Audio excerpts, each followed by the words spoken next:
The Fantasy Six-Pack Hour. With your hosts, Joe Bond.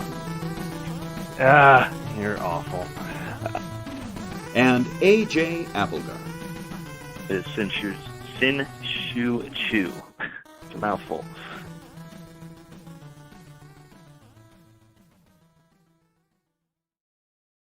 All right. Welcome to the Fantasy Six-Pack Hour. My name is Joe Bond, founder of FantasySixPack.net.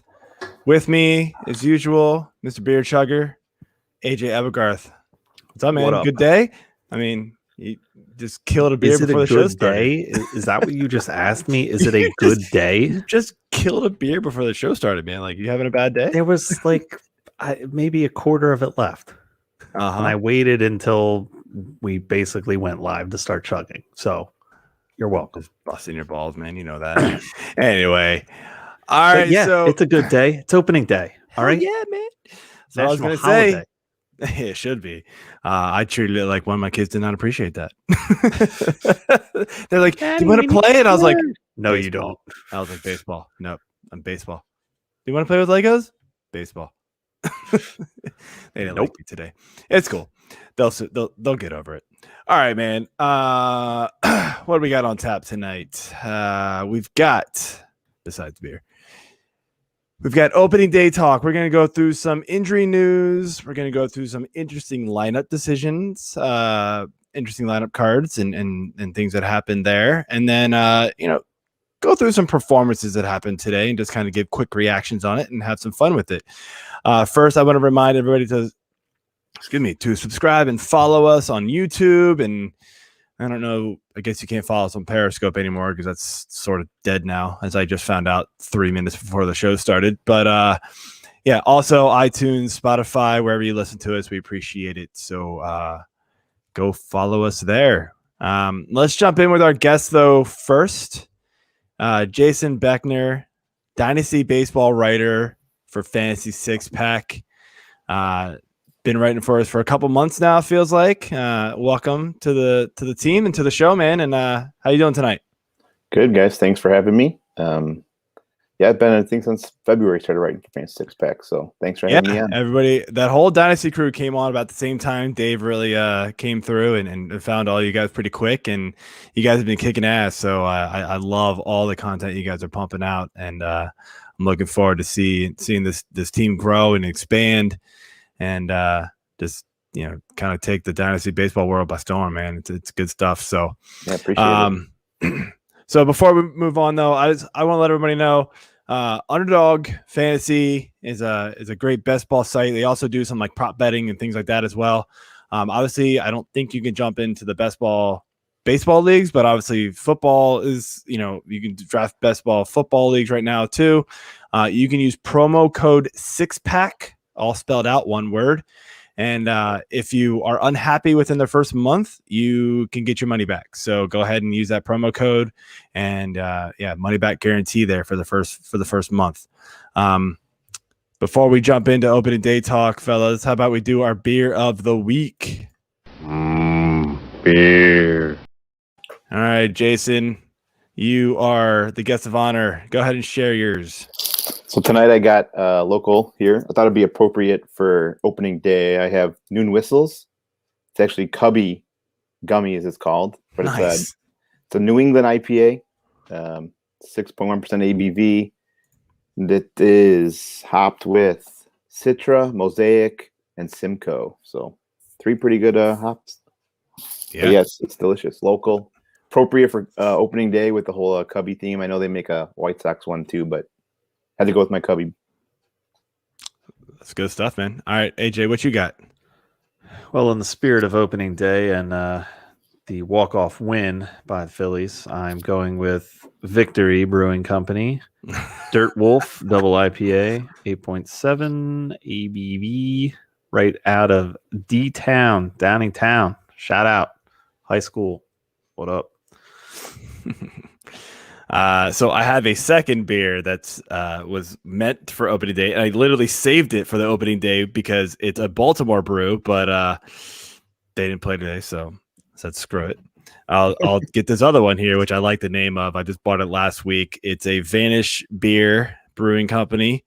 It's called Ticket to Coolsville, and I just felt super appropriate that I drank that because I'm cool like that. Sounds good. We got Mr. Dave Eddy just getting home from work. Who's this Jason guy? Just some guy. Shout out here, promotion.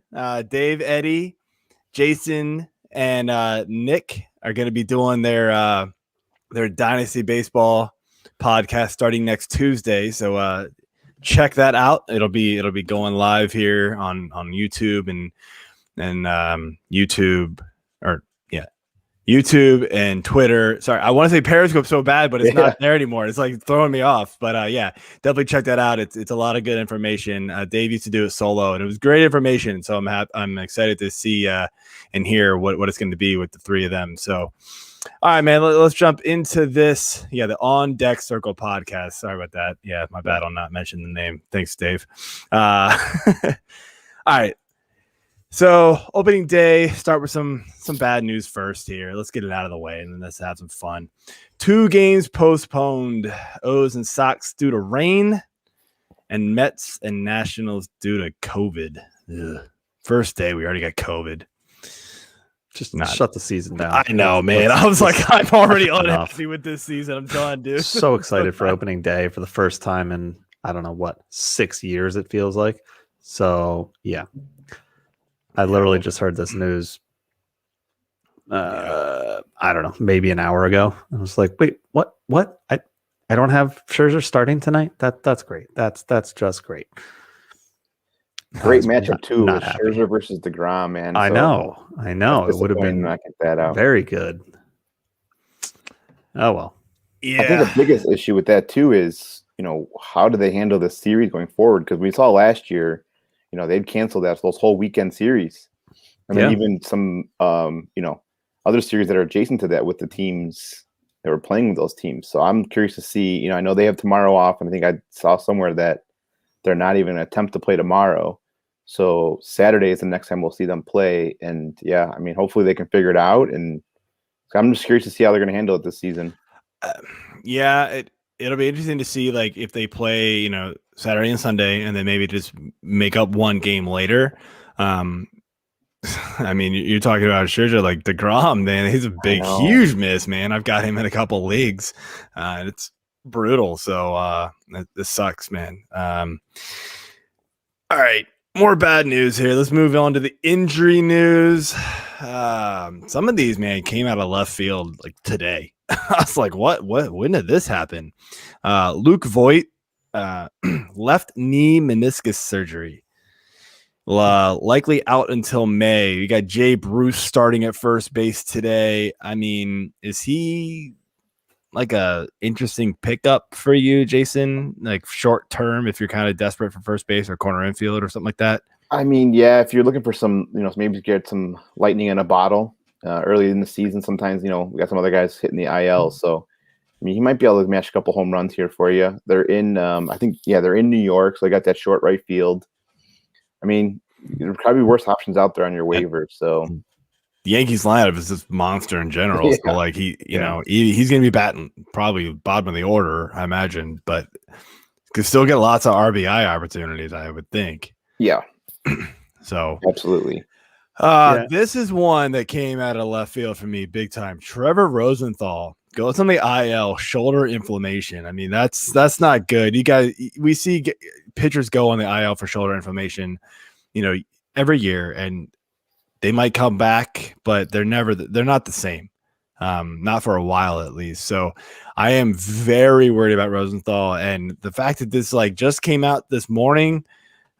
It's bad news for people who drafted him really high. He was sometimes the first closer off the board. He went ahead of Hader in a bunch of leagues that I was in, because people were worried about Hader, huge workload, and obviously Williams is there behind him, and just thinking he's going to get, pass by with Williams there. But I don't know what to think about Rosenthal, and honestly, I didn't even look at the depth chart, but I don't know if either of you looked at the depth chart and see who like it's gonna be the closer there. I I think haven't taken a look yet. Diekman is right now slated in there, but again, it's probably going to be a committee with Diekman getting the first chance. That's would be my guess as far as who's going to grab the first next man up. That makes sense. Yeah. So, yeah, that's rough. That was, I mean, shout out to anyone who was checking their lineups, or if they didn't check their lineups. I think that news broke at like 11 a.m. Central, so noon Eastern. Yeah, man. I tweeted it, or I sent it in our not tweeted. I sent it in our baseball chat today on Slack, and it was like, yeah, it was at 1:07 p.m. I sent it. So I saw it like, I think it was like 30 minutes late at that point. So like, I mean, you were kind of stuck with him. And if you're in a weekly league, you're stuck with him. Really hopefully it's like the short week if you're doing a weekly league, but if it's a long week and you're stuck with him, oh man, that's brutal. So Alberto Mondesi is the next injury. Not a shocker here. This guy gets injured every year. It's gonna miss at least a couple of weeks with a strained oblique. They called up what's his name? Totally blanking on the name. Kyle Isbell? No. Dang it. I had the name and then it just like escaped my mind for a second. They pulled up somebody to play that position. So anyway, Mondesi's going to be out, and he's a guy that people were projecting 60, 65 steals from. So obviously that's going to hurt. So and he was going fairly high in draft because of basically the steals only. So I mean, he'll sprinkle in some power in there too, and I think he can hit double digits. Too, so, it's not terrible. They call it Nicky Lopez. That's who I was trying to think that's of. who. So he's not gonna be anything that you really want to care, that you care about. But if you're totally desperate for steals, I guess maybe, but he's not gonna be anywhere near the Mondesi level. So move along. Right. One interesting name, though, is that, they did call up Kyle Isbell, who's started in left field, I think, for them today. And he actually had a couple knocks, and I think a couple RBIs, too. So that's a name to keep on the radar. Young kid. He was a highly touted prospect a couple years ago and then didn't quite pan out. But, he's up now. And who didn't score any RBIs in that game today? But, 14-10. He had a couple knocks hits today. So, yeah, that was quite the game as far as bad pitching, and we'll get to some of that later here. Ripping through some more of the injury news. Obviously, George Springer is an injury we knew about, but it's confirmed he's on the IL. I was dumbfounded by the fact that they were coming out last week saying, "Oh, he had a grade 2 oblique strain, and he's been playing with it this spring. It's been fine, so we think he'll be okay for the opener." Like, no. Have you ever heard of anybody with a grade 2 oblique strain ready in like a week? Not even close. And the fact that you let him play through it is just dumb. So congrats, Toronto. You possibly ruined, the first month of your season because George Springer is not going to play. That'd be my guess. But that was weird. You find this big time free agent to come in, and then you let him play spring training games while he didn't necessarily know exactly what was wrong, but he complained of soreness. So that's rough. I don't know how you allow that, but like spring training, who cares? Like if your star players are even going like, oh my finger hurts, like sit down. Like who cares? Yeah. These guys don't need spring. George Springer doesn't need spring. Maybe he gets a slow first week of the season. Big deal. You rest that guy. Yeah. Good news here. Framber Valdez. We thought there was a potential that he'd be shut down for the year. They're saying, he's gone back to the doctor, gotten, second looks and things like that. And they're saying his finger has healed much faster than they expected. So now there's a lot of optimism here that he could return much sooner than they expected. There's no timetable yet, it sounds like, but That's great news. I've seen him still get, obviously his stock dropped like a rock once the news came out, but he was still getting picked up, in NFBC leagues and things like that I was in. I was granted very, very late. So yeah, I mean, he was poised to have a breakout season. Everyone was, hyping him up in the spring, and rightfully so. I mean, the guy's got legit an arsenal. So I mean, but yeah, that one's good news to hear that he's progressing better than we thought. So absolutely. And then ex-Philly Sixto Sanchez, he was already sent down to the minors, which was kind of a shock to begin with, in my opinion. Yeah. But now he was throwing at the alternate site and felt some discomfort in his throwing shoulder. So that's not good news. I haven't seen any news other than that. So he's not like, got any strained muscles or torn anything, but it's just something to look out for. And honestly, in my opinion, and I don't know, AJ, what do you think about this? Like, if you have him in like a normal redraft league, even if you, I mean, he's in the minors, so I don't know if he goes in the IL in the minors, doesn't matter. But like, do you hold on to him like a normal redraft league at this point, like hoping he comes back? Because I think he's very, very talented, but it's very unsure at this point with him. Yeah, I think it's hard to just jump ship already. I think he's definitely worth holding until you get a little clearer explanation of exactly what's going on and excuse me, how long it might hinder him from playing. But I mean, you got to look at your lineup too. I mean, obviously this is what our 1, 2, 3, 4, 5, 6th person that we're talking about that's injured. If you somehow randomly have all of these people on your roster, just give up now. You very well could have all of these guys, honestly. Yeah, I mean, with the way the drafts fell, I think it's highly likely. But yeah, I like Sixto. I like his upside. I'm gonna hold him and see what happens. If you have a rough start to this season fantasy wise, you can always make it up. You can always find other guys. And it's a long, long season. Hopefully. Knock on my wood desk here. Yeah, somebody asked me that question today, which is why I brought it up here about, do I hold on to him? And I said they actually asked me it 2 days ago, and I missed the message. And then I answered it today, and I was like, well, 2 days ago I probably would have said yes, hang on to him. I think he'll be up in like 2 weeks, if that. Today, nah, you can cut bait because he's not going to be playing, I don't think, for a little while. Like, they're going to shut him down. So time to move on. So some injuries that happened today. We got Josh Donaldson. Is anybody surprised? Did anybody put the bet on if Josh Donaldson got hurt on opening day? Because, yeah, I probably would have. Hit a double in the first inning, tried to leg it out, and his leg gave out. I mean, tight hamstring, that's what they're calling it.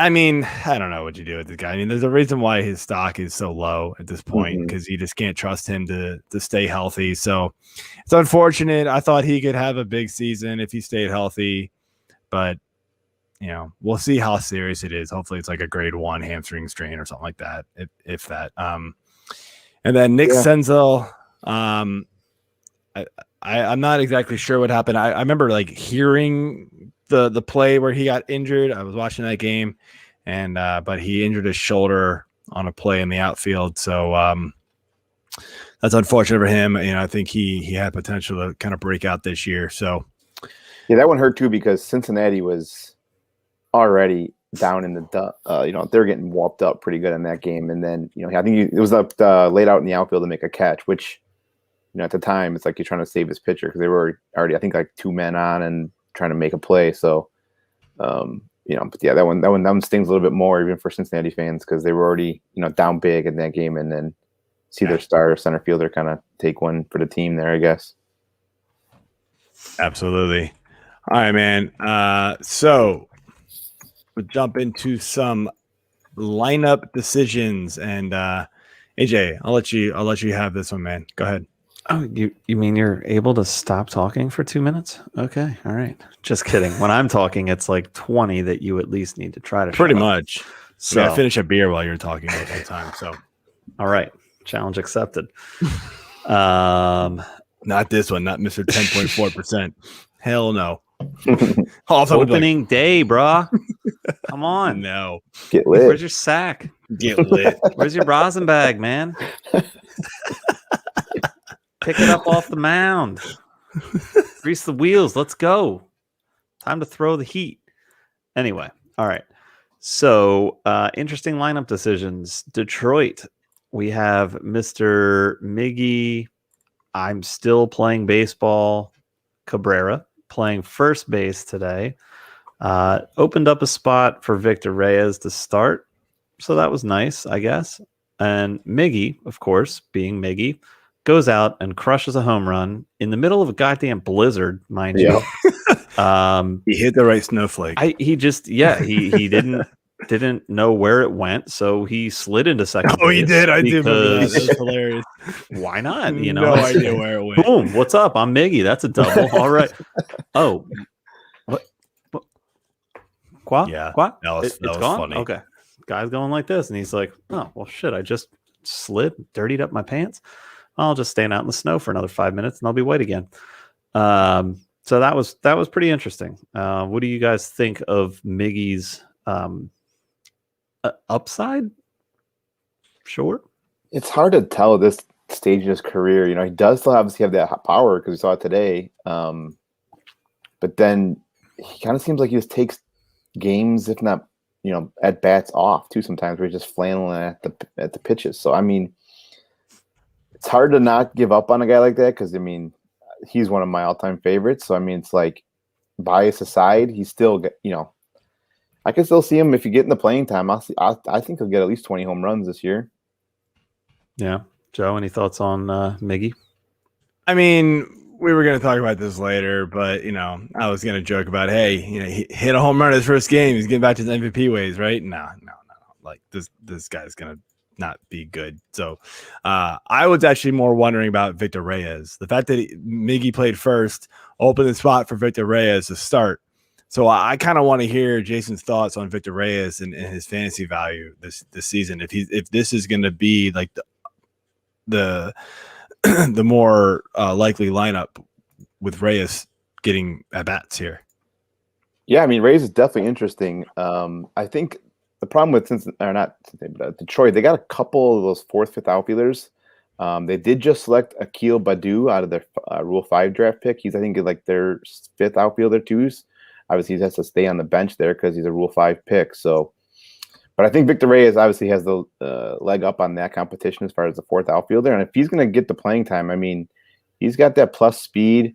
I could see him getting, you know, at least 15 stolen bases, if not more. And let's face it, Detroit's not really going to be in a contention for that division. So, and you got AJ Hinch there now. I mean, I could see him getting some stolen base opportunities. So if you're looking for some sneaky waiver ad for some, you know, stolen bases in a roto league or something, a little bit deeper league, I say go for it, man. Grab him off that waiver. I'm sure he's on the waiver in most leagues, unless you're in some super deep league. But I mean, he's intriguing to me. I think he was highly touted coming up through the minors.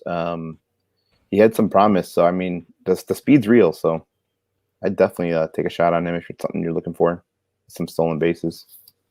Yeah, I agree. He was somebody I was kind of looking at in a late in a few in a few NFBC drafts. Didn't pull the trigger because he was so unsure if he was actually going to get enough playing time. Right. Obviously now I wish I had. So all right. Yeah. One last thing. I'll totally derail this question with Miggy instead of Reyes.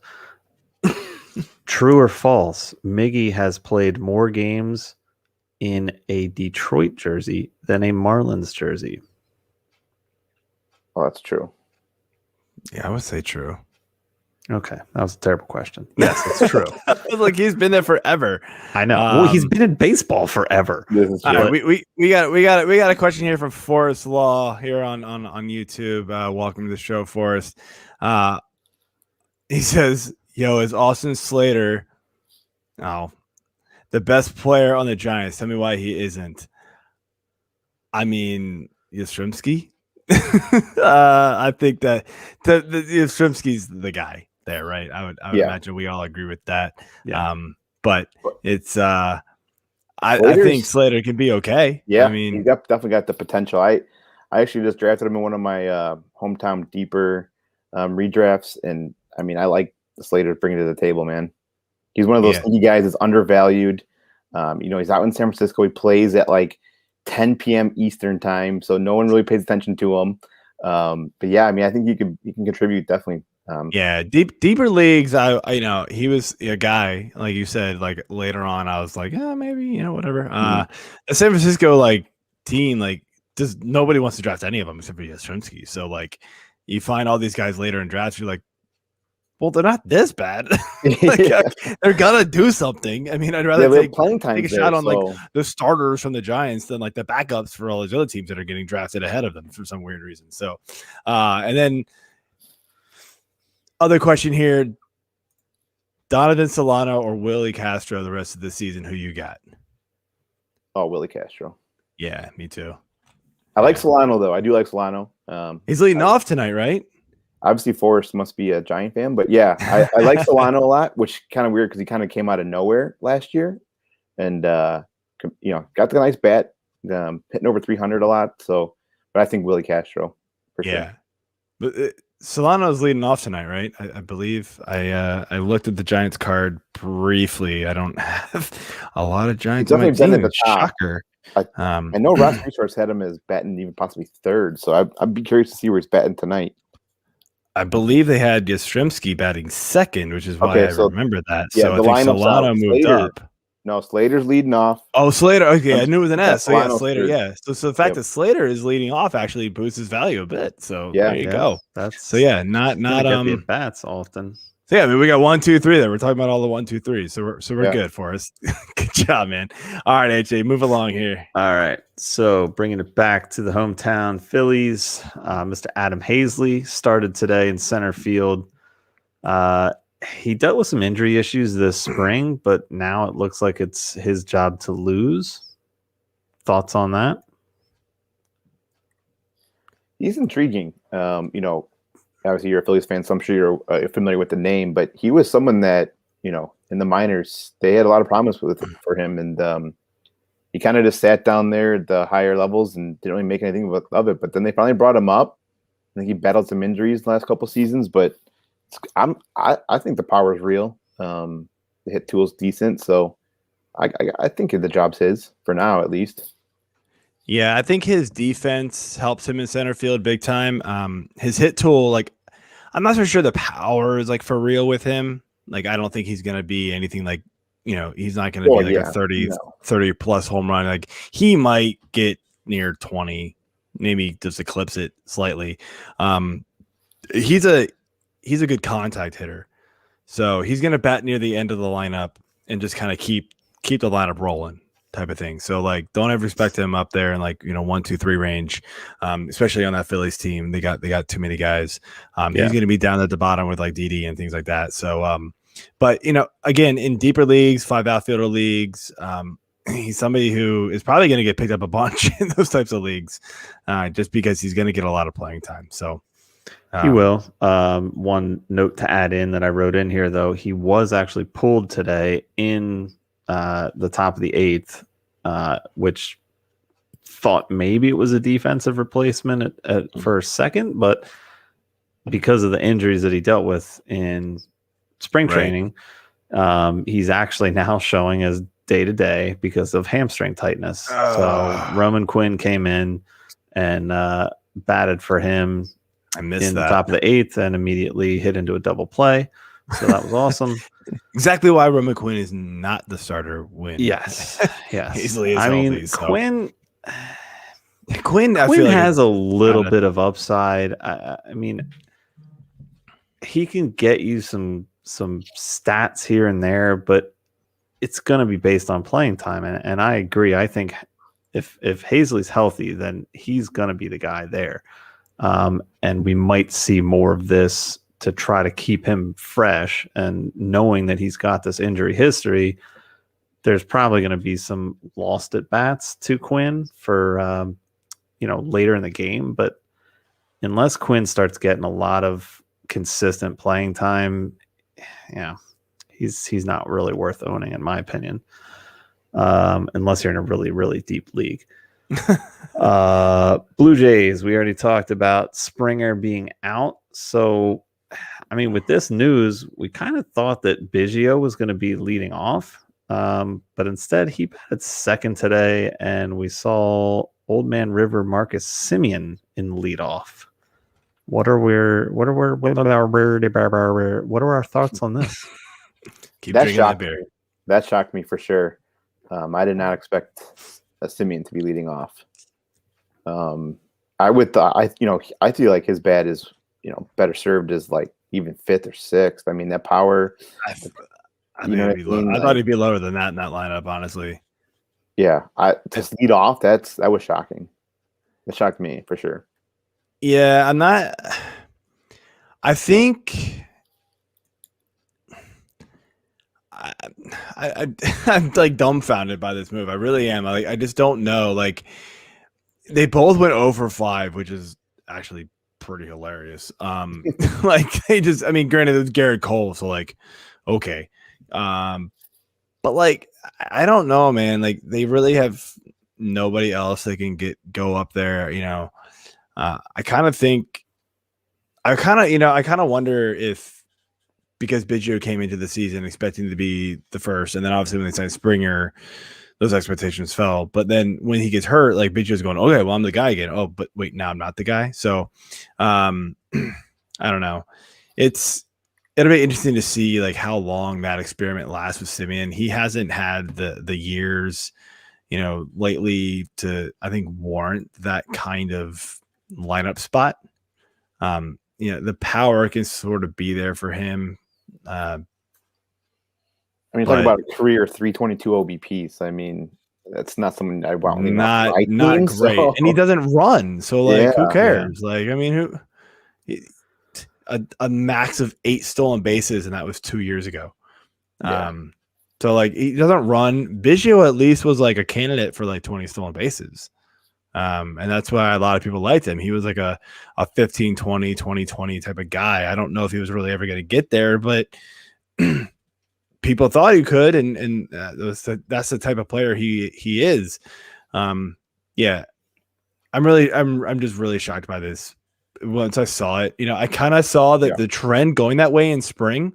I was following a guy that you mentioned pre-show, Mike Curlin, we had him on last week. He did that spreadsheet where he tracked all the games.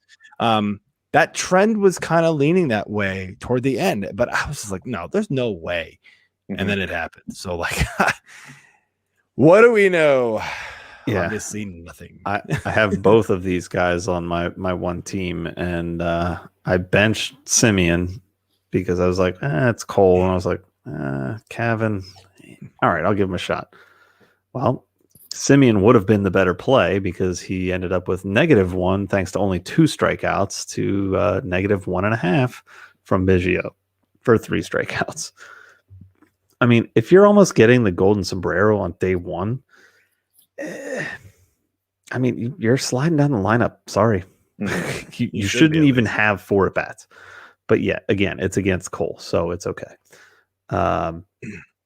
Overreaction, day 1. Exactly.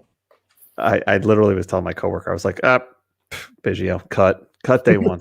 I can't even deal with this right now. You know what? I didn't draft him anywhere. I thought he was going way too high. We mentioned that a lot of times on this show. Yeah, I thought he was way overvalued. He hung around in that league a little bit because it's a little more pitcher heavy, but so I was not surprised, but not happy at the same time. I don't know.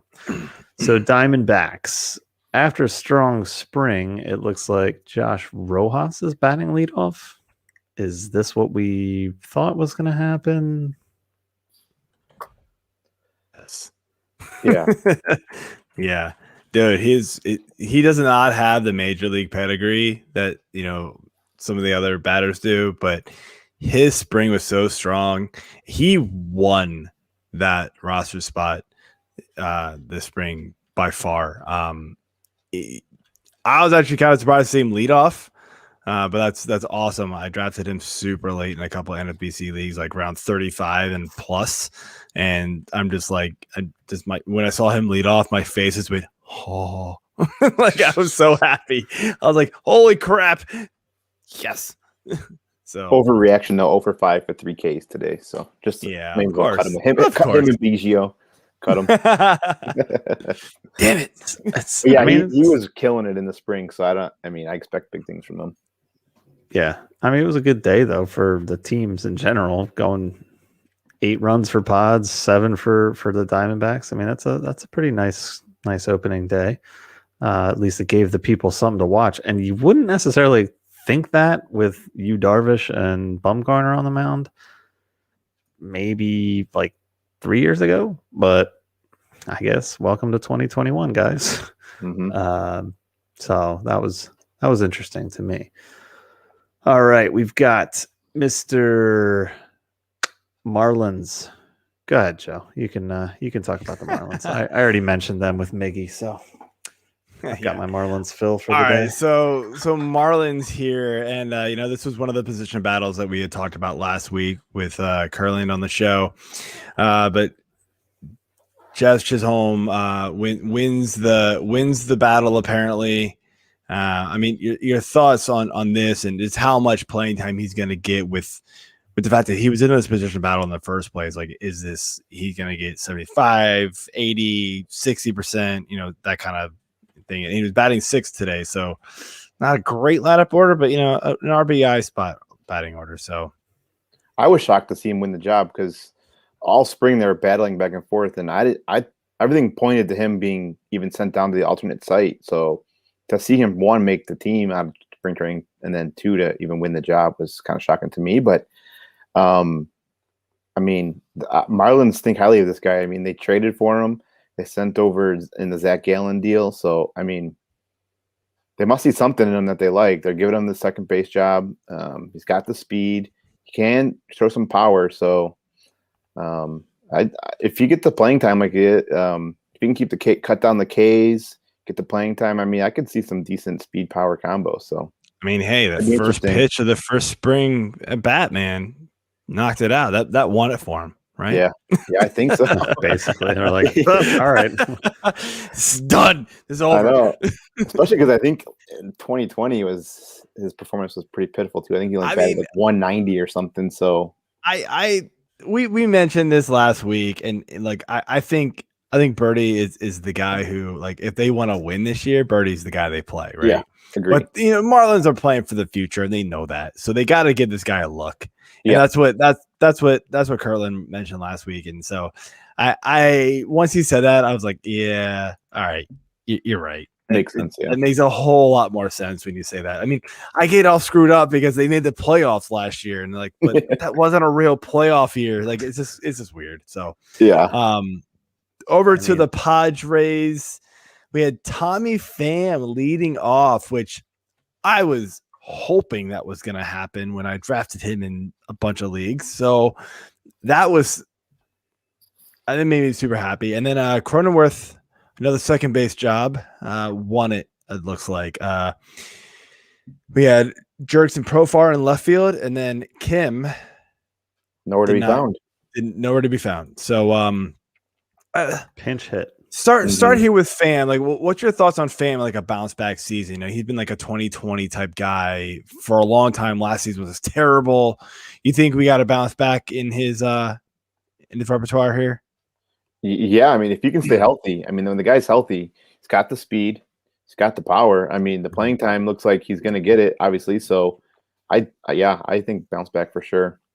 Again, he seems to be those guys that gets one of those, like, either unlucky or just like those injuries that's like almost like out of his control. So, 100%. Let's hope he can just stay healthy because I'm a big Tommy Pham guy. So, Cronenworth had more runs in this game than the entire Marlins Tampa Bay teams. It was so shockingly high scoring. I want to say he might have even had more total bases. Wouldn't surprise me that I think he did. Yeah, And it's like looking at that, it's like Glasnow, Alcantara. Was this a pitching duel, or do these teams just suck that badly in Florida? A little bit of both. Yeah, a little bit of both. I mean, we have Glass now. Sorry to be boring, but with the answer, but it was definitely both. They're both good pitchers, and and the offenses are not good. So, but on the other side of that, so Cronenworth won the second base job. We saw Profar in left field. Kim didn't get to start. How do you see this playing out throughout the season? Because I think that's what people care about most, right? Right now, whatever, it's one game. So, I mean, the good thing with Cronenworth is he's got that versatility. I mean, they're going to move him all over the diamond. I could see him get some starts at first base. I saw that in the spring training. Obviously, he can play the outfield, second, short. I'd give Tatis a blow every once in a while. I mean, he's going to get the at bats. So I think when he goes, moves around the outfield, they have flexibility. They can bring Kim in. He'll play second when they move Cronenworth around. So I think they maybe wanted some of these teams we saw today were kind of limiting the exposure to some of these younger guys. I mean, not that Kim's young, but it's his first major league game. So I think he struggled in the spring too. Yeah, so I think they kind of want to ease him into the starting lineup if at some point he does get there. But yeah, I wouldn't be shied away from Kim just because he didn't get started on opening day. Yeah, if you draft him in deeper league, I think you hold. If you got a shallower league, then I think you can probably find better options that are going to play more often.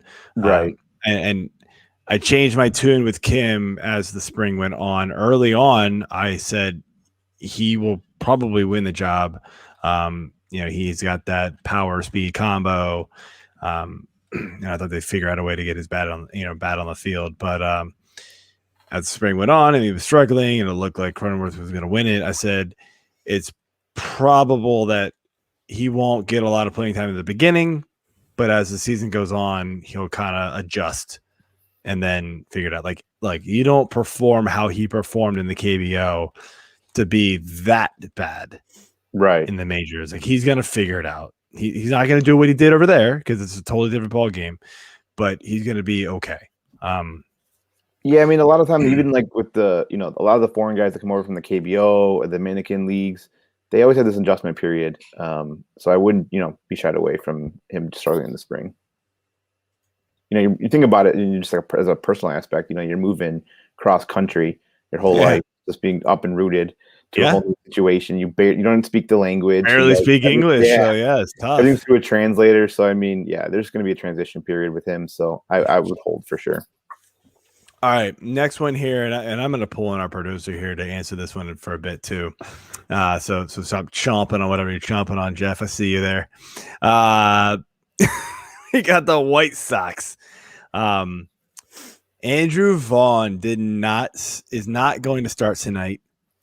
Did the game start already? I don't even know. Mm-hmm. Just started. Yep. Did not start. Garcia is in left field. They were kind of toying after the Eli injury that Vaughn would be in the outfield. I was thinking there's no way in hell that's going to happen. He can't honestly play outfield. Like he's not an outfielder. The shocking thing is Zach Collins is in DH. Okay. What's our thoughts on Vaughn? I'll give you the first take, Jason, and then I'll pull in Jeff here in a second to rant about his White Sox. This one's weird. You sign the guy, let him break camp with you just to leave him on the bench on opening day.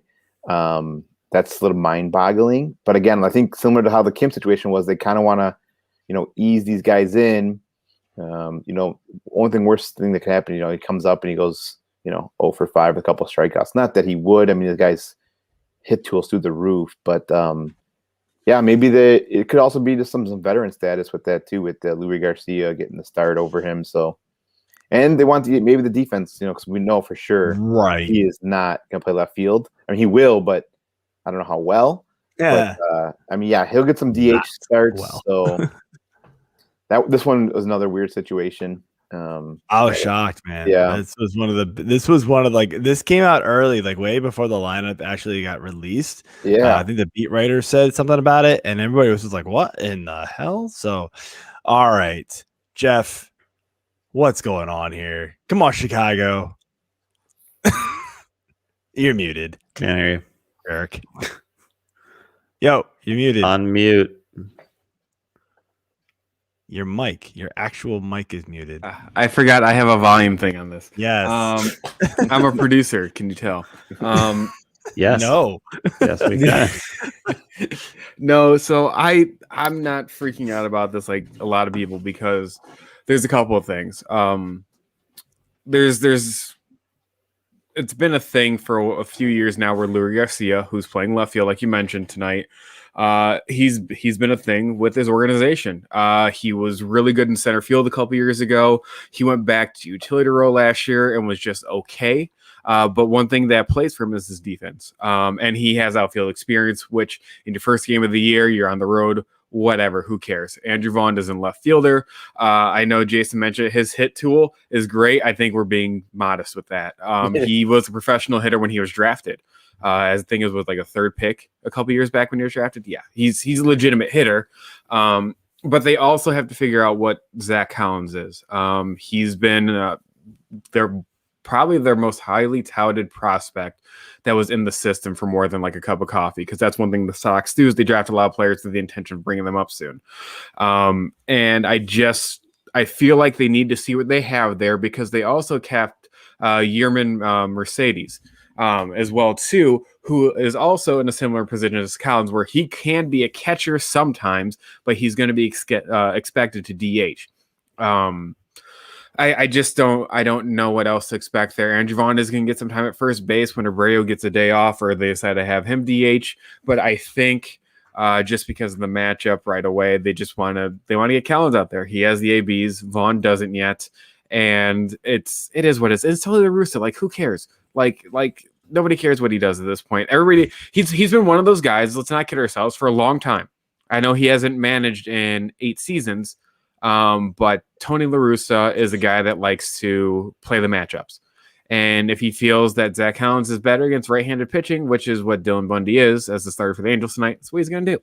So whatever, like it's game 1 of 162. You want to win all of them, obviously, but, I don't really care at this point. Like I'm not going to lose sleep over the first game of the year. So. Yeah, it was still an interesting call, though. I do think sure. There's no doubt expecting Vaughn to, he broke camp with the team, like you mainly like the team that we have, where he's on the bench tonight. So no, Andrew Vaughn's going to hit 20 home runs this year. He may have to do it in 400 or 430 at bats as opposed to 550, but I think it's still realistic. So it could be worse. It could be like the Cubs sending Nico Herner down in favor of Eric Sogard. So yeah. So sorry, Jason. I'm sorry. Why did that happen? Because it was really because David Bodie beat him. If that's what you want to call it, sure. Yeah. No, it's because David Bodie outperformed him in the spring. Yeah, but they also have more money invested in Bodie. They do, and Horner had options, and Sogard is at least like a utility guy. They can move around. They're playing the game. Of course they are. Service time manipulation. Yeah, I mean it sucks. There's a lot of that happening, and it blows, dude. The MLB needs to they're gonna get to this. They're gonna get to these next talks. That has to be something the players win. They cannot allow this to keep happening. It's just atrocious. It's so the game. Instead of COVID ending the season, it's going to be a strike next year. It probably will be. All right, I'll move on here. Yeah, moving on here to the. I'm gonna let you press the buttons, Jeff. You do it. Quit touching buttons. Yelling at me. Jeez. All right, then push the right buttons to get our icons back. All right, Dodgers here is the next team. There's a lot to unpack here, honestly. The biggest roster, the lineup was Will Smith did not start tonight against they didn't start against Colorado, right? Yep. So Austin Barnes started first game of the season. A lot of people were drafting him hoping that Will Smith was going to get expanded playing time this year. as a catcher, that's 120 games max. But they were hoping that because he performed well, that's what he was going to get. And I don't know. Granted, also Barnes got hurt today, so maybe it still comes to fruition. But like, is there anything to kind of like unpack here with that and kind of think like, maybe we overdrafted him? I mean, Dave Roberts came out in spring and said that Will Smith's only going to get 90 games. Everyone kind of scoffed at that and said, "Are you crazy? Like, this is your best catcher. He's your best hitter at catcher." He's so much better. Yeah. So I mean, I guess we got to take Dave Roberts' word for it. He is only going to get around 90 games this year. So I wonder if it's a defense thing and that the pitchers like Barnes more, or a couple of the pitchers like Barnes, and nobody's come out and said that, but that's where my head went, is like Kershaw likes Barnes more, and Kershaw started tonight or today. So maybe that's where it happened. So I don't know, AJ, you feel like you guys. That's what I was just going to say. I did just read something about, Kershaw and Barnes have this thing going on, a little bromance, whatever you want to call it. So I get it. I mean, dude, Halladay would not pitch to anybody other than Chooch, Carlos Ruiz behind the plate. And he's good. The picture behind me shows it because you can't really see it. But this is of his perfect game. No, sorry. His no hitter in the playoffs. So I mean, pitchers have the guys that they trust, that they know are going to direct them the right way. So I kind of understand it a little bit for the fact that Kershaw got opening day over Trevor Bauer, which, I mean, a lot of people I feel like would have rather seen Bauer out there on opening day with one eye closed, but Kershaw did okay. No, he did. He would have rather seen him or Walker Buehler. I was shocked when I heard. But it's Clayton Kershaw. It's the Dodgers. But he's not the Clayton Kershaw from years I understand ago. that. I understand that. I get it. But he finally has a World Series ring. He's proved that he can pitch in the postseason. He stayed injury-free in a whopping 60 games last year, plus the playoffs. So good. Good for you. He stayed injury-free. So if it was a regular season projected out, he probably still would have played the same amount of games, maybe less somehow. I don't know. I mean, it's day one. Let's not overreact too much. And like you said, Barnes took a spike to the hand, so he's not going to be catching anytime in the next couple of days, as far as I could see. Yeah, it might not be for a while. So the other one that was interesting, and I don't know how much there is to take from this really, but AJ Pollock didn't start today. I think he's expected to be the starting left fielder for them. I mean, is there anything to take from this except the fact that they just decided to be weird on opening day and not start Pollock? Great Workload first name management. But other than that, what's this guy done for you lately? He was a lot better than everybody else. He was a lot better than everybody else last year in that outfield. I don't know. Taking a page from the NBA, and it was workload management. I guess they won. So exactly, he got dodgered. Speaking of being dodgered, great lead in, AJ. You're reading the notes here. For once. But AJ, you may not know what this means. Dodgered. The term I randomly came up with.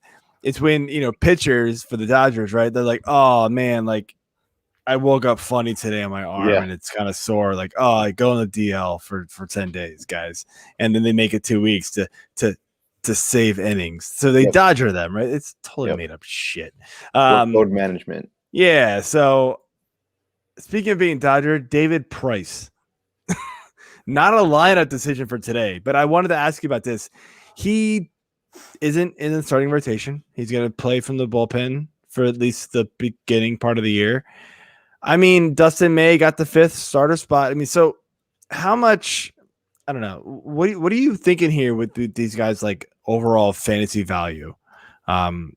Dustin May obviously goes up, and I think Price goes down. But like, can you really trust either one of them long term? I feel like it's weird because like you said earlier, we saw Kershaw get the opening day nod, and that's basically due to his veteran status at this point. So to let David Price go to the bullpen, the quote unquote veteran of this staff, other than Kershaw, kind of shocked some people. I know Dustin May does have legit arsenal and throws 99, 100, but we haven't seen it in long stretches. So is he more destined for the bullpen at some point? Maybe they want to see what he can do given, let's say even just 10, 15 starts and see where it goes from there. But yeah, I thought that was kind of a shocking move too.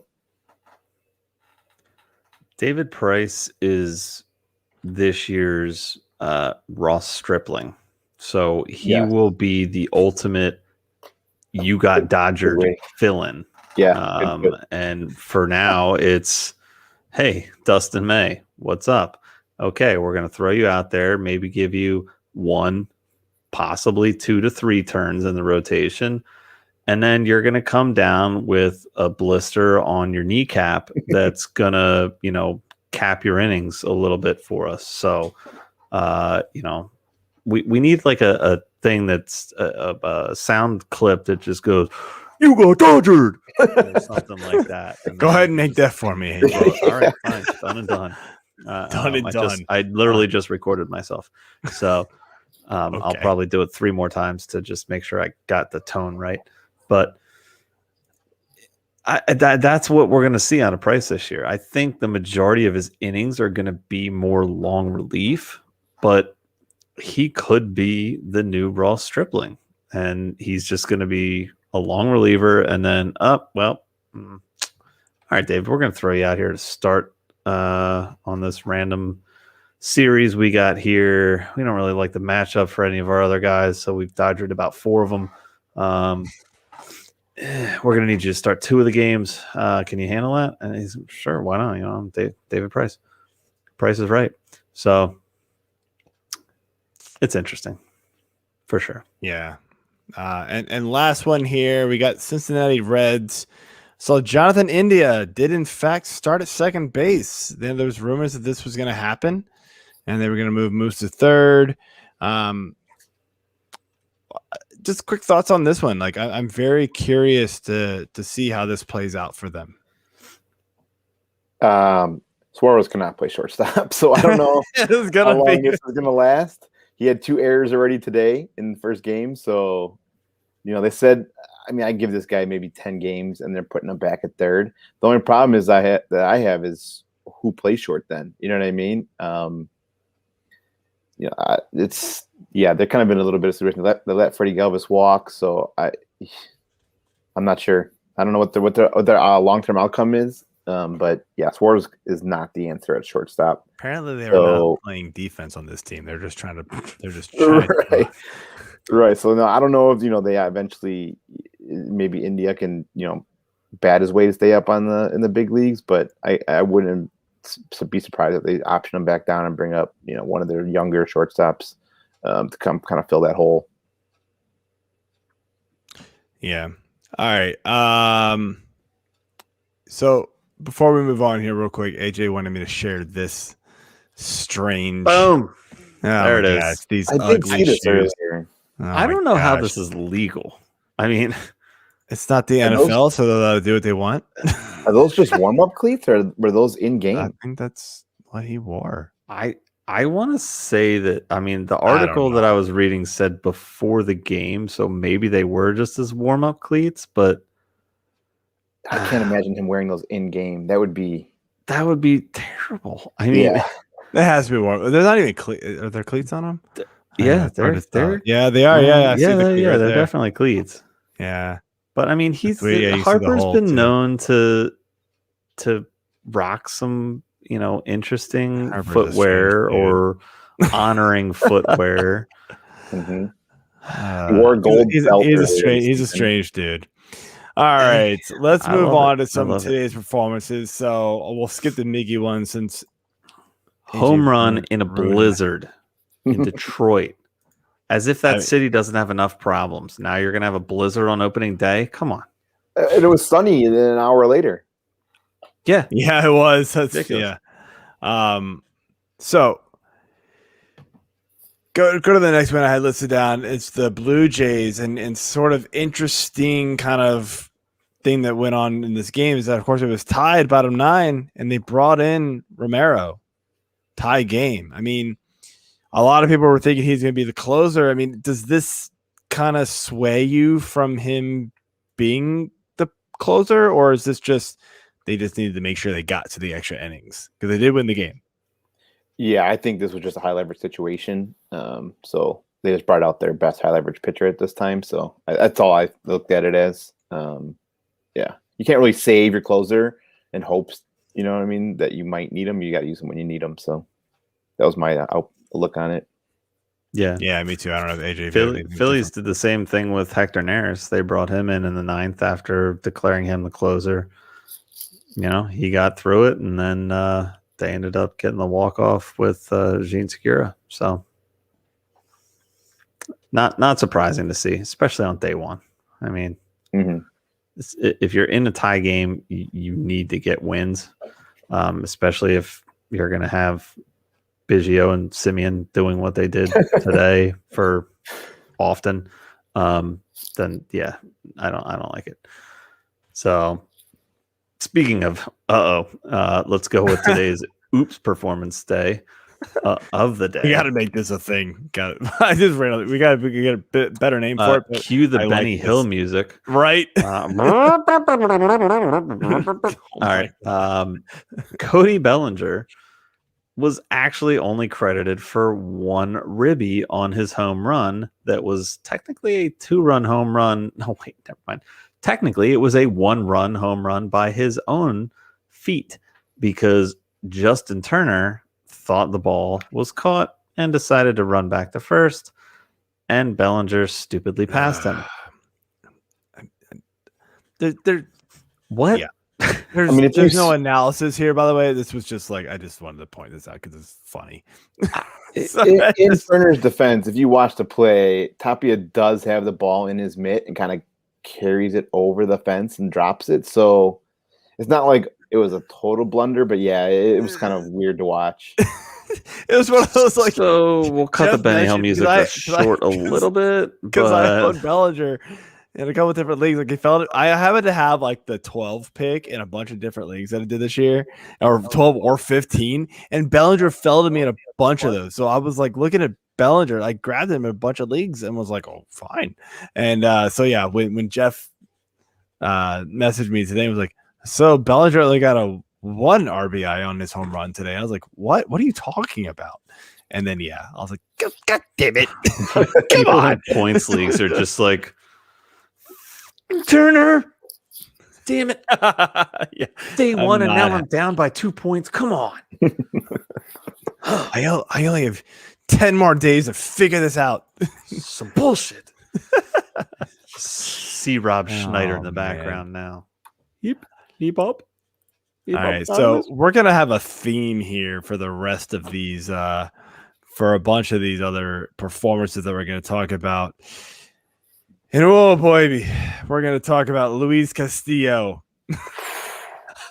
I feel like the Reds just like first inning he let up 6 runs, and he came into the dugout. They were like, you know what, you got us in this mess. You're gonna figure it out. Yeah, I'm not taking you out. Guess what? They let him get lit up for day 10. 1. They let him get lit up for 10 Back runs. out there. Granted, only 8 earned. Thanks, Suarez. Only Thanks, Suarez. zero strikeouts. I mean, like Castillo, at least like if he has bad days, right? He usually is racking up some Ks. Mm-hmm. This has got to be his worst pitching performance that I ever remember. This is atrocious. Flaherty on the other side wasn't great either, but Castillo was like epically bad. I mean, I was one of those guys that I had high hopes for Castillo, but I didn't get him anywhere because he's got red flags all over the place. His ERA wasn't great last year. His FIP and all that wasn't good last year. Ks are obviously there, but I mean, what's your take on Castillo like after today?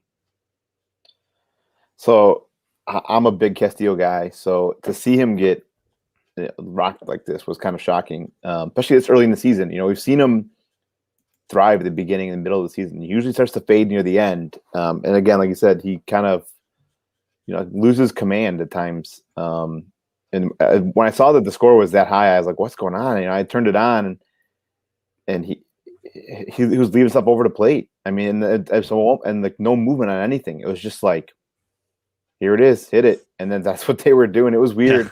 I saw no movement. I saw just a lot of throwing it up over. I think at that point though, he was already kind of just like, what do I do? I'm in this game. I've given up 8 runs already. I'm like, they're still leaving me out here. Yeah.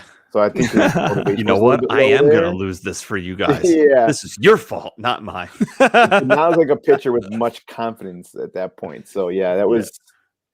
But he does have that K rate that's been one of his characteristics over his career. So I mean, I was shocked to see no Ks. Not even we've seen pitchers give up runs today, a lot of them, but A lot. they at least We'll get to that.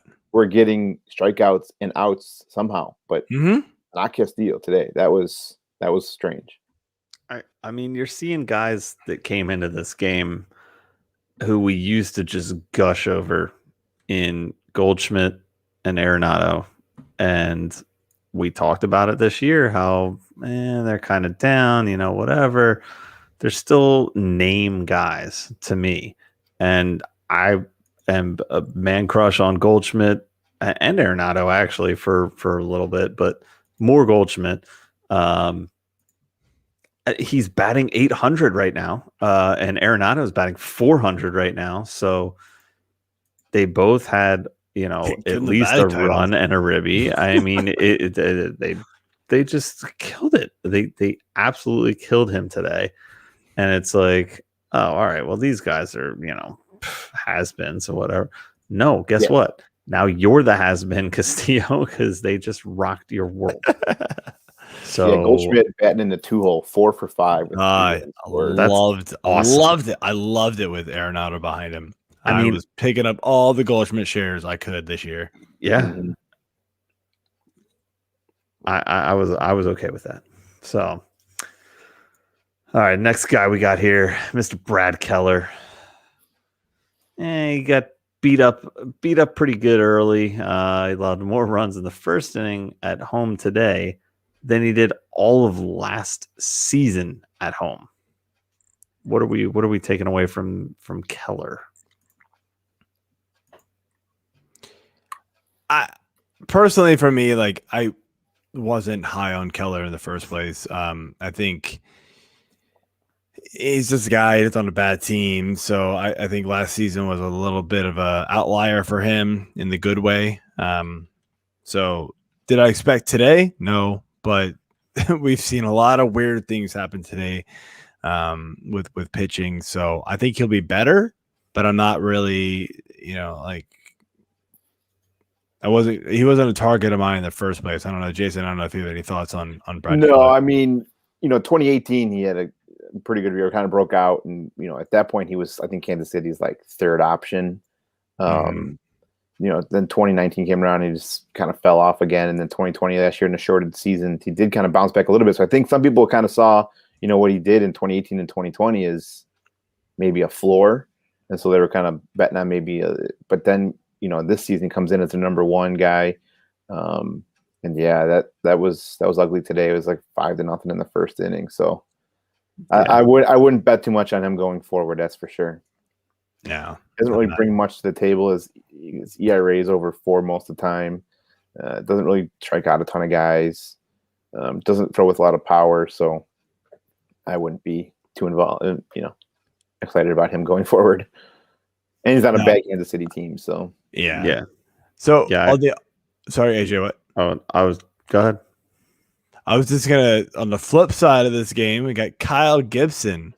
Now, granted, Keller was bad, but at least he lasted a few innings, or at least an inning plus. Gibson lasted 0.1 innings, allowed 5 earned runs. Credit Evan Grant for this tweet. He said, according to Baseball Reference, this appears to be the first game in MLB history in which both opening day starters failed to make it through 2 innings. Congratulations. Ouch. Yeah. Wow. I'm just gonna go ahead and go like this for not digging in and overreacting on day one to go out and grab Kyle Gibson. Right? I know a lot of people that streamed It's like, day you know what? one. Like, Kansas City kind of sucks. And Keller, okay. but guess what? Kyle Gibson kind of sucks. So. Yeah. I know that's Apparently we what just kept figured me that one from out. it. I was like, you know what? And it wasn't just the starters that gave up runs too. I mean, there was runs being It was scored. everybody. throughout that game. Every single pitcher Even in was the just ninth, like, Ray Collins came in and gave up runs. Oh my gosh, yeah, we're gonna get to that a little later, but man, there's not a lot to unpack here with Gibson. I just wanted to mention that just because of the tweet, and Jeff sent me that tweet, so thanks Jeff for that. It was pretty fantastic once I saw that fact. But Kyle Gibson is a guy that I think anybody was really targeting. Maybe you streamed him today because he was playing Kansas City, and I'm sorry. I'm sorry. I thought we were talking I'm about sorry. the different Possibly Kyle TFF Gibson. lineup or something. I thought we were for you. talking NASCAR for a second. I don't know. Is there Kyle Gibson in NASCAR? I mean, there Sounds might like as a well be. NASCAR name. It sounds like a NASCAR Kyle name. Yeah. Lawson, I think in NASCAR. I think I don't know. I don't used to watch follow NASCAR a long time ago. Yeah. Not anymore. All right, moving Anyway. on. So let's talk some Cubbies Over here. to your team, Jason. Let's talk some Cubbies. Duh. Oh Another Kyle. Kyle and Hendricks. Now talk about NASCAR name. I mean that's pretty much There's a Hendricks screams. Motorsports, so there we go. Wow, I'll give you that. Screams I know that for a NASCAR. fact. Yeah, that one. So I actually 3 the luxury innings? of watching that game. 3 innings? Never had control of that game. I think he let the leadoff batter reach in the first all 3 innings that he started. I have to look at his line, but I don't Most know. of the time when you walked say a that, ton you're of guys. thinking the leadoff hitter Out of- reached in the first 3 innings he pitched, not in all 3 innings he pitched. This He is walked true, what, 3 or 4 guys? It was high, which is very uncharacteristic of him. More than he walked all of last year, or in any game of last year. You could just tell watching on the mound he was not comfortable. I thought it may have been the elements. It was a little chilly here. The sun was shining, but I think we had a high of like 37 today, so it wasn't like it was warm. And I think he's usually been a slow starter. I don't think April's been his best month in his career. He's kind of one of those guys that needs to get warmed up and lathered up and kind of work his magic. So not too concerning, but definitely something that's like uncharacteristic that you saw today. And then it was weird to see him get pulled to that early. He's your ace. He wasn't. I mean, they were still only down, I think, 2-1 at that point. So yeah, he was giving. The control wasn't there, but he still hit a couple guys, got out of jams. But there were some hard contacts. So, I mean, I get where David Ross took him out, but it was definitely shocking. I thought for sure he'd get him at least 4 or 5, but it is what it is. Yeah, Jeff just messaged us and said that he had 3 walks on 63 pitches. So it's short outing, big surprise. Not good for the whip. 3 earned, no, 3 walks. And he doesn't strike out a lot of guys. So if he didn't get innings, he get 2 Ks probably. 4 Ks in 3 innings. Was it 4? Yeah. That's not. You That's wouldn't- actually you wouldn't really good for him. hate that again. In bad most lineup. games where the pitcher doesn't only go 3 innings, but on the flip side, Chad Kuhl, whatever the hell, I don't know.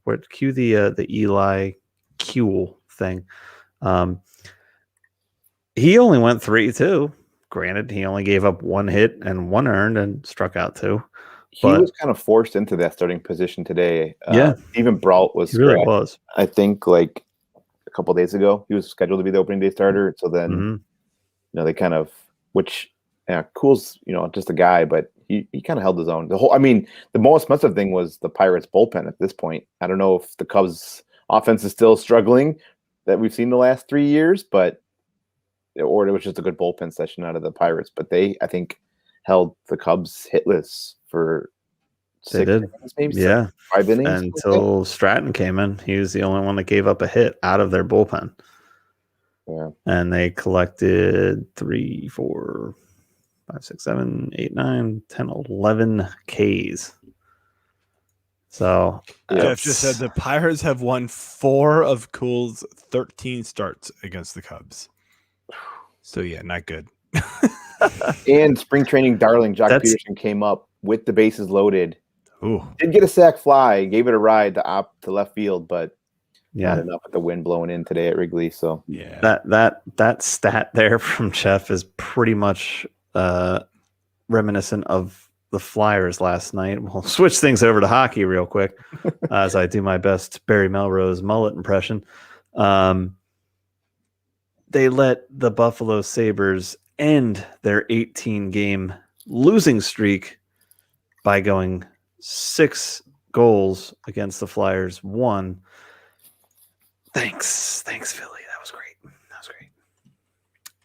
Buffalo sucks. They have like 7 wins on the Thanks season. for the random hockey note. I don't know where that came from. But okay. Hey, I'm full of useless knowledge. All right. Sometimes so we've talk mentioned about a lot of pitchers today, and I think the trend today that I noticed was that a whole lot of guys didn't go 6. This is something I've noticed over the last couple of years. Like we saw in fantasy baseball, we've seen wins kind of go like in the vast majority of leagues. I think you see like everybody's going off of wins over to quality starts. That was 2, 3, 4 years ago, right? Mhm. Now we're seeing quality starts not be a thing. So like kind of a secondary question, but I want to ask you, like, why are we not seeing at least like the aces today go 6 or, more guys go at least 6 innings?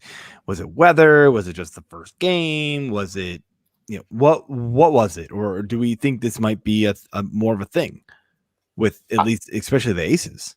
Yeah. I think today a lot of it was just inefficiencies, which, the last several years, I mean, this is bizarre. You usually, the opening day, you get a lot of aces just shutting down teams, 7 Right. innings, 6 innings pitched, and we didn't see that today. I mean, even Bieber, he had They had 12 dominated. Ks. I was Dominated, just but gonna, still gave just up. He had a gonna quality mention that. start, but he allowed 3 runs, 6. That's Right. 4.5 ERA, not great. Yeah. So, I think He a lot of lost this to Matt Boyd, who I almost picked up in one league. Who I but did pick up in 2 leagues. Yeah, baby. I was like, I don't know. He's going You're against welcome, the Jeff. Biebs. He's on our team. But no, I think I don't think it has anything to do with any sort of new, like any new strategy that the managers are rolling out here, where they're trying to roll out more pitchers and get to the bullpen quicker. Maybe if it was like all these like 3rd, 4th, and 5th starters, I could see maybe as a strategy. But that I your get. aces, you want your aces to ace. So again, we didn't see that today. So I think that was more of the issue today. So I want to ask you though, like, and I put this question on Twitter and I got a lot of feedback. I'm not going to say what the feedback is because I just want to get your like Mhm. unbiased opinion. So obviously, I don't think anybody agrees that wins should be a category anymore. Right. Quality starts was the next best thing. But like, is quality starts still the way we should go, or is there something better? Like, what replaces it if you want to replace it? So I like quality starts. I think the biggest issue with quality starts is not being able to predict a quality start was going to happen. You know what I mean? It's like Wins a was win. the same way. That's why. Right. I think the biggest thing with wins too is you're a lot more dependent on your offense. A pitcher could shut down a team And you're lose. dependent on your bullpen actually Exactly. performing. Yeah, that. So like There's they too many can other blow it dependencies. for you. Right. Yeah. So I think the biggest issue with quality starts is, and then I was trying to get a level playing field with bad teams versus good teams. Like you said, you got a good bullpen. These guys can come in, they're going to get the wins. Or what about the guy that's on Pittsburgh? That's dominant. Let's say even like Garrett Cole when he was there. He may have led. Got more quality starts and wins. Mm-hmm. So try to level out with quality starts. But I think the volatility of quality starts, I think, is one of the biggest reasons why it's kind of gone away. You kind of think, quality start, you're going to get a win, but that's not necessarily the truth either. So as far as what's best, until you can find something better than wins, I think we just have to keep rolling out wins, as unfair as it is. In fantasy is obviously different than real life, but Well, that's what I mean. But in Pitchers are- in fantasy baseball, that's what I'm talking Right. about. So like in fantasy baseball, what are we using? Like it's either wins, quality stars, or other. Like and then other. If it is other, what's the other? I mean, I think you got to look at almost like a points league, and you get like innings pitched, because other than let's say like Castillo, That's what a lot of people have said. Other than Castillo today, if your pitcher's going 7 innings, he's going to be obviously in putting up some good numbers, and he's going to be pitching well. So I mean, I think obviously like if anyone plays in points leagues, I mean you're familiar with you get points for innings pitched usually. So I mean, I think other than that, that's the only other option you can do. But again, you can kind of get some different strategies with people taking advantage of the innings pitch as a category too. So I don't know if that's necessarily the best, but I don't know. There really isn't. I think that's kind of why we're still just kind of stuck on wins as a fantasy community, is we just don't know what's the best option. Yeah, I think, and I did a poll before the season started, and it sounded like a lot of people went to quality starts. I think wins is out the window. Most people don't use wins. NFBC still does, which is unfortunate. Yeah. But quality starts is now the thing. But I'm looking at it now, like most guys don't even go 6. So like quality starts is so rare. Like it's right. It's almost as rare as a complete game at this point. It feels like it's just crazy how rare it is. I heard a lot of responses today going innings pitched. Mm-hmm. And it's something, it's interesting. I think it drastically changes the strategy of the entire league and draft. Yep. Some of those middle relievers who are just monster whip and strikeout guys get a huge bump in value, which could be awesome, actually. Yeah. It's something that I think I'll present in our league, AJ. And for next season, because I'm tired of trying to draft people thinking they're going to go 6 and then they don't. Like Ryu, right? I have Ryu in that league. He went 5 1/3. Mm-hmm. I got Boyd in that league. He went 5 2/3. Like, come on, he was 1 out away. Let him get the out. Like, God, I don't get to watch every out of every game, but like, yep. So I don't know if he walked like 3 guys before that. I know Boyd walked 4 guys today, which wasn't good, but he had an overall decent day, but I don't understand this. Like, oh, he's at 95 pitches. I have to get him out now. Like, come on, right. Get him 1 more out. Let this happen. It's just frustrating and with wins, you mentioned it too. Like the frustrating thing was it's not really all dependent on the pitcher. The quality start was, which is why we all went that way. But now it's not, because the managers are pulling these guys a lot earlier over the last couple of years than they have been before. So, yeah, little sidetrack there, but it's just something I that's why I wanted to pose this question here. But if you go ahead and ask this last question, let's call it a night, man. All right. Well, real quick, I'm trying to track a stat down to just keep this one going for just a skosh more. No. Should I keep talking? Because I can. I can talk, bro. Come on. and Do you even know me?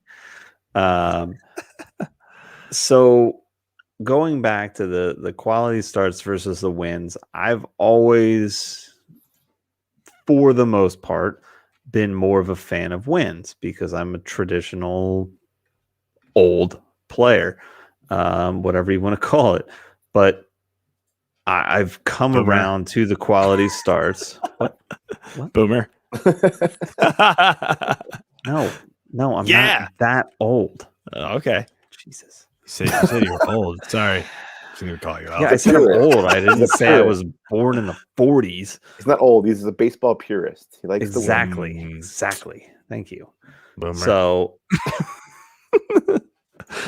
I mean, it's hard to gauge wins, quality starts, whatever. But looking at the stats, you've got DeGrom, who we already mentioned earlier. Basically, take last season out of it because who cares about last season? Back-to-back Cy Young winner. And how many wins did he have versus quality starts in those seasons? Well, I mean, he went 10-9 with a 5.26 win-loss percentage. Granted, his ERA was 170. In 18, he won the Cy Young. He went 11-8. So he had one game better that he won and did not lose in 19. So, and of course, this stupid page does not have quality starts on it. I don't know why the hell nobody tracks this anymore. But this whole thing is moot because I can't find quality starts on Fangraphs. So I noticed that the other day they did. It's not there anymore. I went to look up something the other day. Icon. Yeah, whatever. But that's my point. It still remains that you can be a just over 500 pitcher and win a Cy Young because you're that dominant throughout everything else that counts. I mean, that's because back in the day that wasn't true though. Like you go back 5-6 years ago, that wasn't true. They harped on wins so much. Oh, I know they did. And so now they finally realized that they got to look at these other stats. They got to look at K per nines. They got to look at WHIP. They got to go look at FIPS and everything else.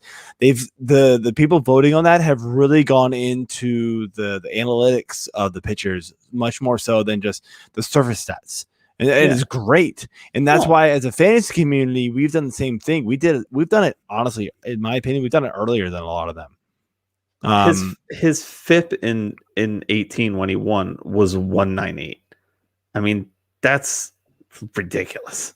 The only person that I know that won a Cy Young before like this kind of like flip into like analytical stats was Felix Hernandez when he was with Seattle and couldn't win a game, but he was so dominant. It was obvious he was the best pitcher that year. Yeah. It was just unquestioned the best pitcher of the season, and so they couldn't not vote for him. But yeah, it was one of those things that was an obvious one, but we've seen pitchers get passed on because they only had 8 wins instead of 15. And it's like the wins weren't their fault, and the Mets are terrible back in the day, last year or the year before. So of course DeGrom didn't get the win, so it's not his fault, and they finally realized that. So anyway, let's ask the last question, man, and get on with it, man. Fine. Jeez. All right. So we already talked about Tampa, Miami. So both of them had their guys both go 6. Now it's Glasnow and Alcantara. In fact, Alcantara had 36% of his called strikes plus swinging strike rate. I mean, that's the second highest of his career, according to Alex Fast. Guest of the show. So, I mean, we kind of already touched on this a little bit, but was this just a pitcher's matchup more than the offense is sucking? I think so. I mean, we've seen the Rays are not a bad offense, and to see Alcantara go out there and just dominate them was kind of shocking. 7 Ks, 6 innings. I think he only had like 2 walks. I know, he's been up and coming, rising, but to see him shut down the Rays offense like that and then go head to head with Glasnow like that was actually great to watch. I actually watched that game almost all the way through, and it was awesome. Just especially for a Marlins fan, if you are a Marlins fan, I mean, you got like the young up and coming pitchers that they got in that rotation right now, and Alcantara leading the way is great, man. That's the one takeaway for me is that their pitching staff, for as young as they are and as good as they are, is scary. We got another writer for the site, Trent Dixon. Sandy Alcantara is a dark horse for Cy Young. Yeah, I mean, I can believe it. DeGrom has something to say about that. Yeah, he's good. It's gonna be different. Just kidding. Different league. But I think it's what DeGrom and Alcantara. Same division. I thought you said somebody else. I'm sorry. I don't know why I heard listening? Cole in my head. No, I'm not apparently to you because you talk a lot. So anyway, yep. Anyway, yeah. I was off of Alcantara. I wasn't really believing a whole lot of the stats that we saw from last season, but he's apparently going to prove me wrong. So whatever. Anyway, they need to create a separate Cy Young award now for Marlins pitchers and everybody else. Yeah, for everybody besides DeGrom, because for non-DeGrom pitchers, because yeah, he's gonna probably dominate that for a few more years. So I get it. So all right, man, Jason, that is it for the show. I want to let you have the floor and let everybody know where they can find you on Twitter and what you got going on this year, man. Sure. So you can find me at right there on my screen there. It's at JRBex. Previously said it before. We're right over here at Fantasy Six Pack. We got a whole nice new Dynasty baseball team going on over here. Look out for, I think, next week starting On Deck Circle podcast. It's gonna be a couple of me and Dave Eddy and Nick Zamboni. Yep. Zamboni. Yeah, I think it's how it's pronounced. So yeah, be on the lookout for that. That's starting next week. Gonna get a lot of your Dynasty coverage going on all season long. And yeah, that's pretty much where you can find me. Yep, absolutely, man. Check your stuff out. It's good. It's good stuff for sure.